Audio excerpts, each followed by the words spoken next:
10,000 احمدی refugee 10-12 سال سے اپنے ری سیٹلمنٹ کے لیے تکلیف دہ اور کربناک انتظار سے گزر رہے ہیں۔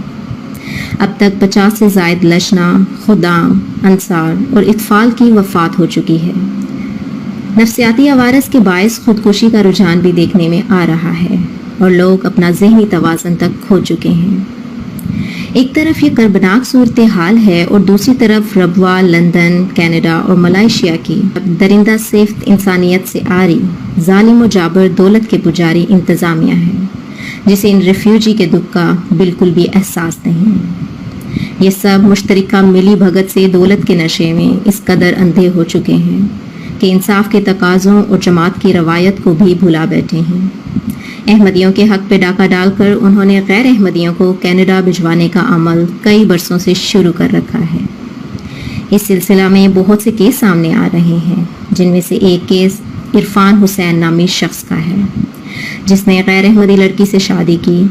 اس لڑکی کے خاندان نے احمدیت قبول نہیں کی۔ یہ امور عامہ ربوہ سے لاکھوں کی ڈیل کر کے ملائیشیا آئے، جہاں سے انہیں مظلوم احمدیوں کے کوٹا پر کینیڈا پہنچا دیا گیا۔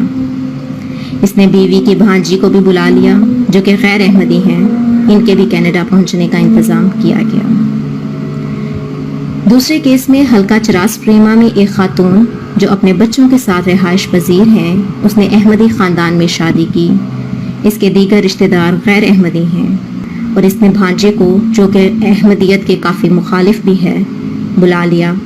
مقامی احمدیوں نے اس پر احتجاج کیا تو فوری طور پر اس کا بیت فارم فل کروا کے کینیڈا بھجوانے کی مدد کی گئی۔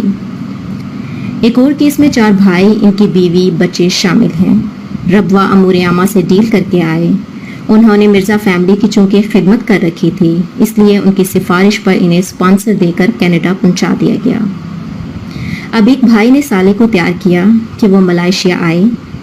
سالہ اپنی گرل فرینڈ، جو کہ احمدی نہیں ہے، اور گرل فرینڈ کا بھائی بھی ملائیشیا میں آ چکے ہیں۔ مریم اور منیب ان کے نام ہیں۔